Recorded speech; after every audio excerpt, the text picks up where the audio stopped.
Alright, so check out this one, guys. The only customer complaint with this vehicle, it's a 05 or 06 F150. He says that the speedometer maxes out. Only complaint, which I found kind of humorous. So we're going to head through town here. And he's correct. The Speedo does max out. So right now we're probably going, I don't know, 20 miles an hour, 30 miles an hour. Got her up to 100. We're just creepy crawling down the road here. He had no complaint that the fact that this truck probably won't go over maybe 40. There, we're up against the speed governor right there. Ford trucks will go about 198 or 100. I got my foot right to the floor right now. Whoa, hang on, baby. We're going maybe, I don't know, 35, 40 tops. I just find it hard to believe that this was his only complaint. Nothing to complain about the fact that it feels like it's stuck in 4 low. So the 4-wheel drive switch is in 2-wheel drive. The only light on the dash is for the ABS. It has a code for the rear wheel speed sensor.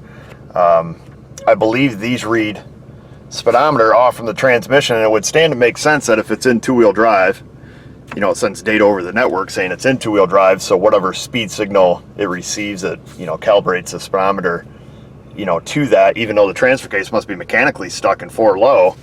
The hubs aren't locked in. I just came out here in this parking lot and did a circle, and it's not crow hopping. If we take, let's just see if it'll even switch. Okay, so it did switch to 4 high. Let's see if we can put it in 4 low. See if it'll go. Or, okay, so it says 4 low. So theoretically, oh yeah, the old front end's locked in now. I'm wondering, the speedometer should be accurate now, because now the truck is receiving a message that it is in 4 low. So let's see. She's going to shift a little harsh.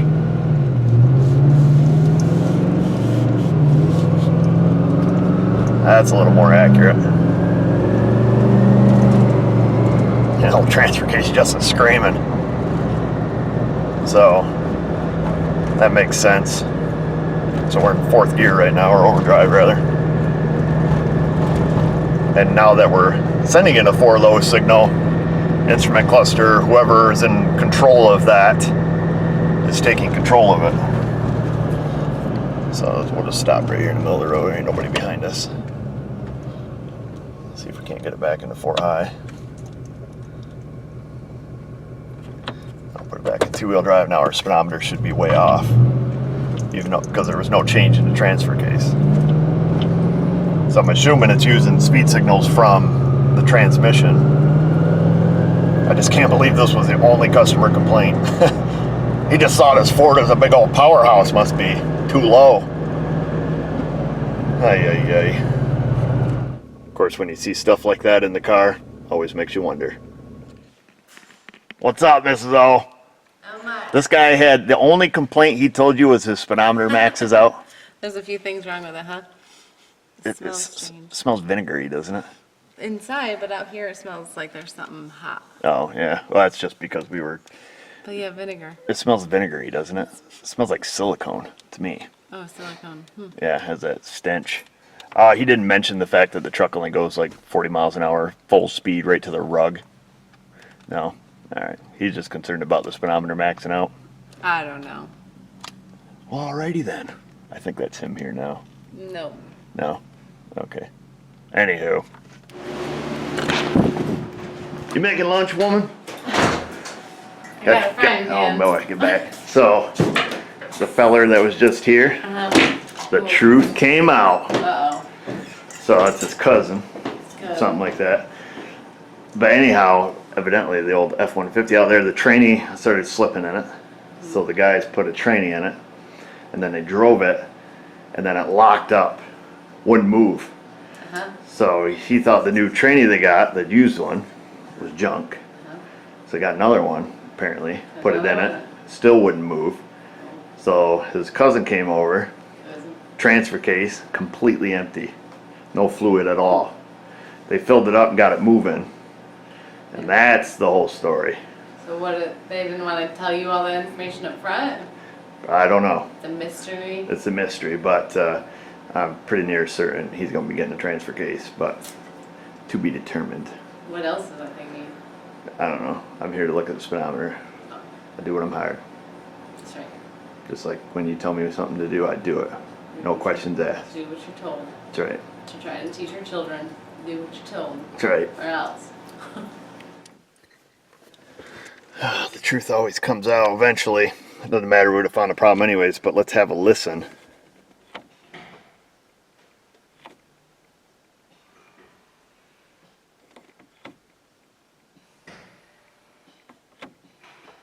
Transfer case motor is moving. Scan tool confirms that because we can look at the contact plates. Now I don't know the combination of who's supposed to be open, who's supposed to be closed. Fact is they're supposed to change. So that's 4 high.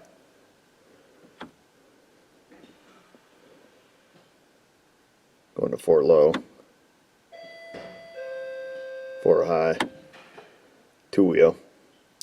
So the motor is obviously turning. Now we can look at individual contact plates to, to make sure that they're switching from open to closed. But like I say, I think that's kind of irrelevant at this point. The fact is we know the transfer case motor is moving. I'm suspecting it's physically broke. It is a wonder I get anything done around here. Here we are. It's like 2 hours later from when I just pulled this thing in. So what I want to do, so this, I guess get everybody up to speed, this is the transfer case motor. When we turn the knob, this is what we're hearing shifting. The contact plate is in here. So that's, when it changes contacts A, B, C, D, whatever order it changes them in. There is a chart, so you can look it up and see. Like I said, I'm not too concerned about that because we've seen it move. We know it's physically moving. We also got the story from the cousin as far as what really happened. So the motor here should just hook onto a shaft that sticks out of the transmission, that it moves to turn the shift fork inside the tranny, or inside the transfer case. I'm just going to set this up out of the way. We're going to go get us a pair of vice grips or something to see if we can turn that. So we should be at 2 high already, all the way that way. Oh, there's hardly any resistance on this at all.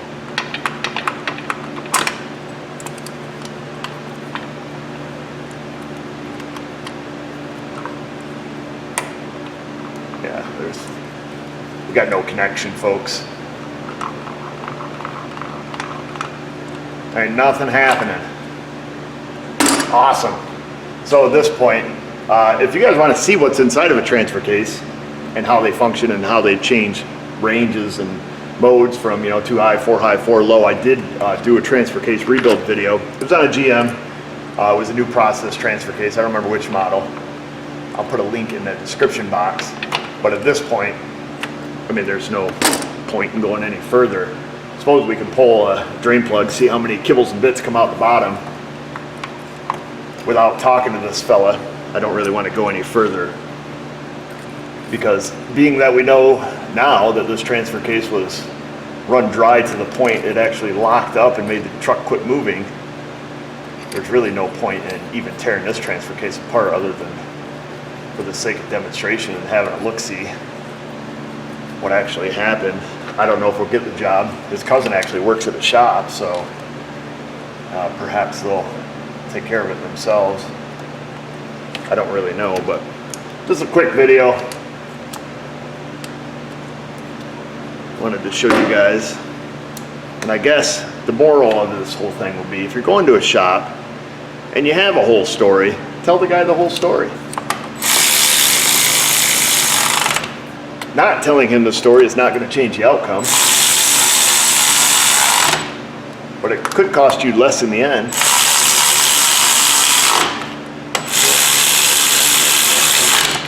Because it could lead them right straight to the problem, quicker than having to go on a test drive and do everything else. I better get a bucket.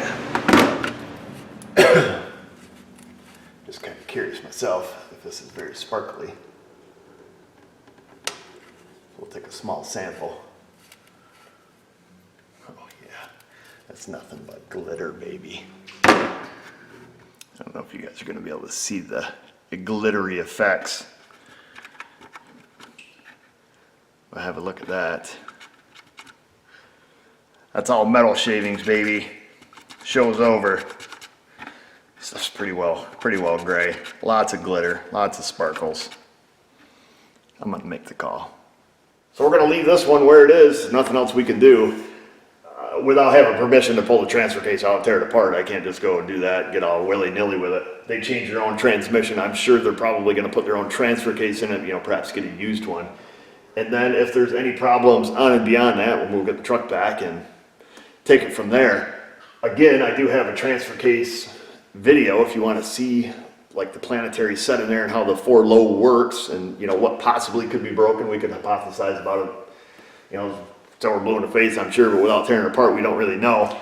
And it was kind of neat seeing that when we put it in 4-wheel drive that it would interpret the, you know, speed sensor data to match what the vehicle is actually going, you know, on the dash. So that was kind of neat. I don't know where the truck's going to go from here. I'm going to give them a call, let them do what they want. I know it wasn't a really great video, but perhaps we can all learn at least a little something from it.